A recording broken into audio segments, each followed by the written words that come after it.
Hi everyone, welcome back to our channel. I'm Dr. Mel from City Skin Clinic, and today I wanted to have a chat with you about slugging, also known as face basting and a variety of other things, but this is one of the latest kind of skincare trends at the moment that's been going around, and I'm going to explain what it is, whether it works or not, and how to really get the best out of this technique, and when to know when it's useful for you or not.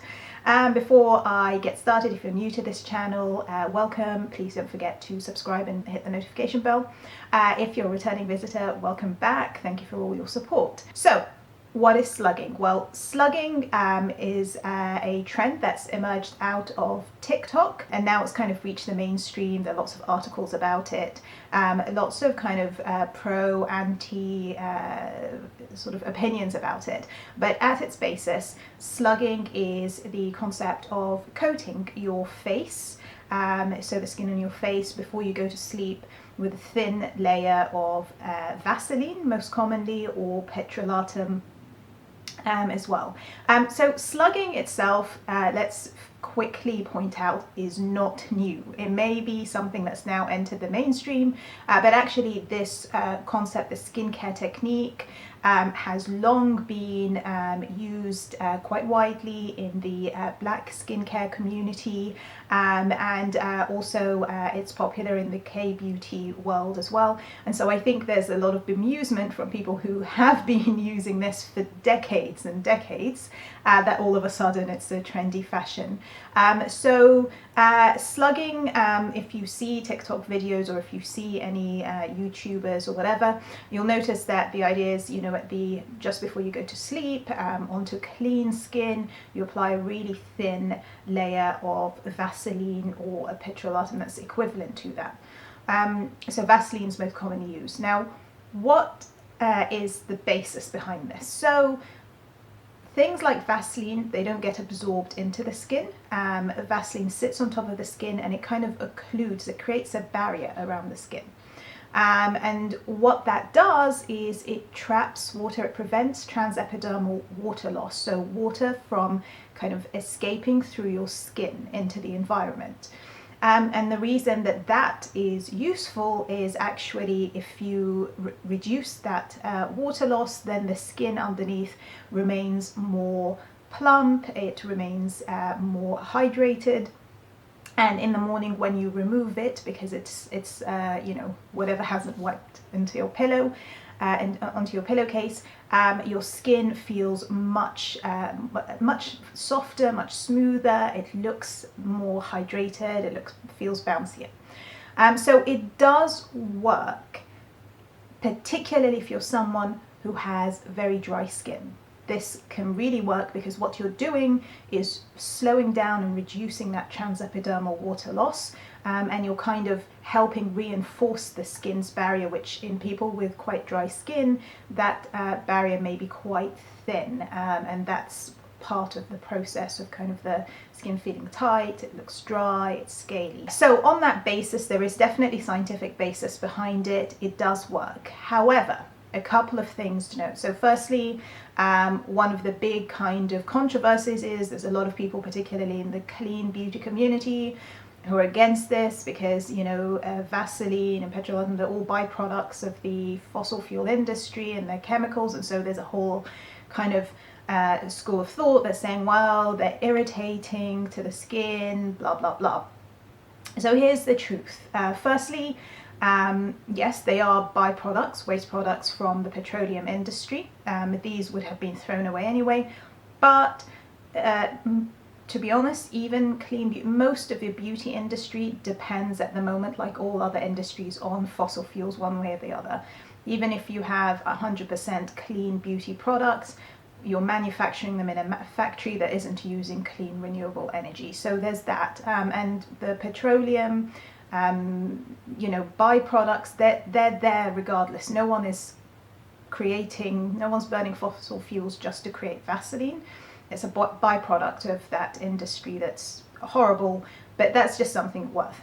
In terms of safety, Vaseline is completely safe. It's been around for years and years and years. It's even approved for use on baby skin, particularly in the treatment of eczema. So that's, you know, another condition where you want to protect the skin's outer layer, reduce transepidermal water loss. Vaseline's been used in wounds to just help protect the wound from the external environment and just trap moisture in there and make sure that it kind of heals underneath this barrier.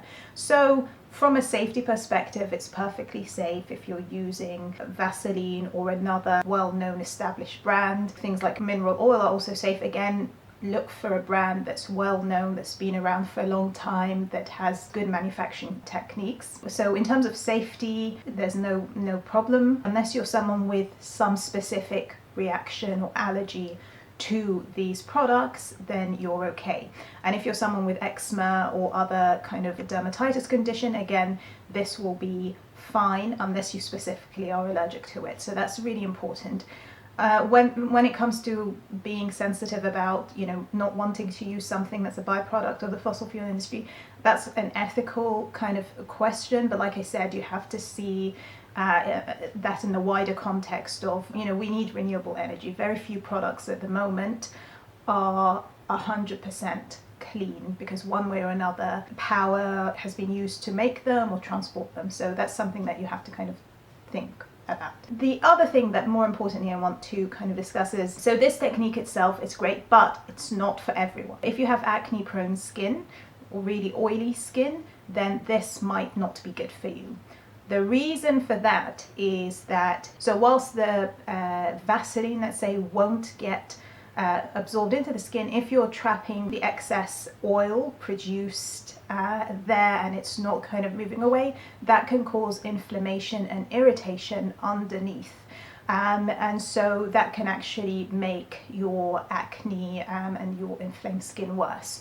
So that's something that you have to be aware of.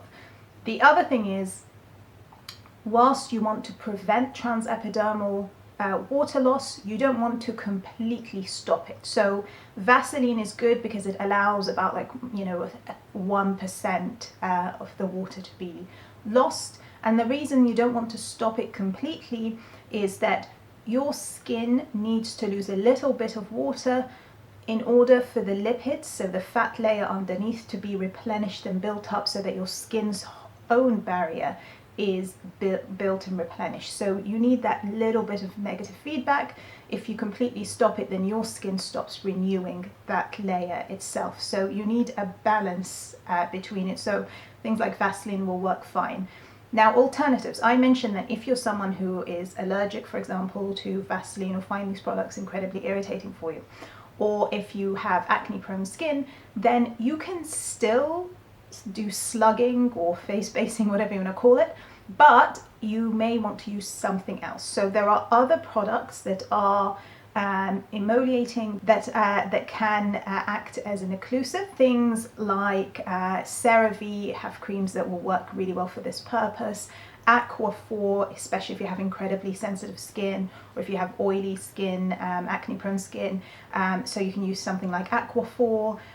You can also look at Eucerin, that's a brand, and they also do a lot of products that help kind of protect that barrier. So you're looking for a really rich cream that's there to more prevent kind of water loss and act as a barrier rather than something that sinks into the skin. Now, you choose your cream of preference and your cream of choice, and just bear in mind with slugging, because this cream or Vaseline, whatever it is, the mineral that you put on, is not going to absorb into the skin, you're also going to want to make sure that your pillowcases, you don't mind getting whatever cream on them. So that's something to bear in mind.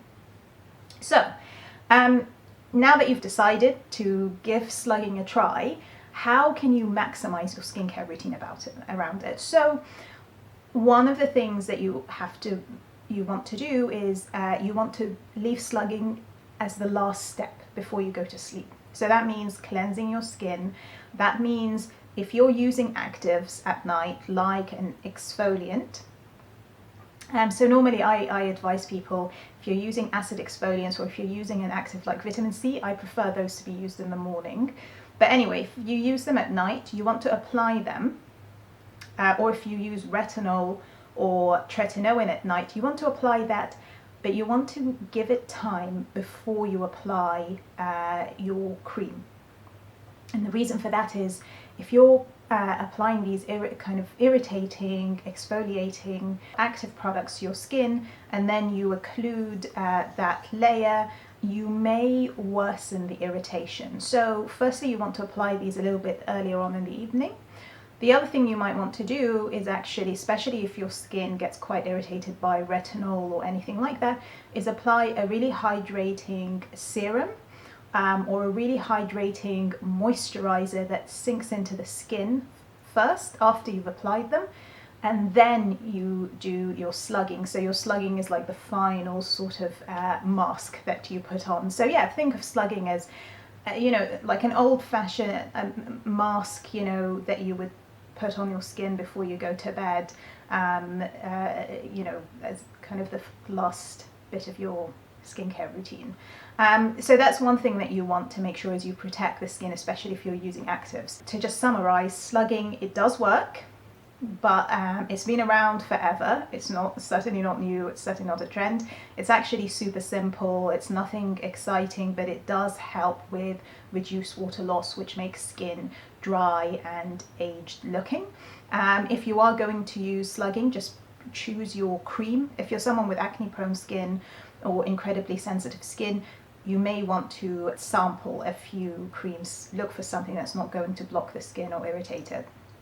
And then if you really want to amplify your skincare routine and you're using active products, use them first. Probably apply a nice hydrating serum or moisturizer before you do your slugging. And if you're someone who does not have any time in the evening to do any of that, but you still want to do it, you can actually leave slugging for the weekend. So it's something that you don't have to do whilst you're asleep, or if you can't bear the idea of your pillows or sheets getting ruined, you can do it during the weekend. If you're going to be at home or out and about but you don't need to wear a mask or anything like that, then you can just do your skincare routine during the weekend and apply your Vaseline or your occlusive of choice, and treat it just as an advanced facial that you do at home. And combine it with a facial actually, if you have the time. Anyway, I hope you found this useful. If you have any questions, please leave them in the comments below. Let me know if you've tried slugging, if you have any recommendations of creams that you would use or anything that you didn't like at all. And until next time, stay beautiful.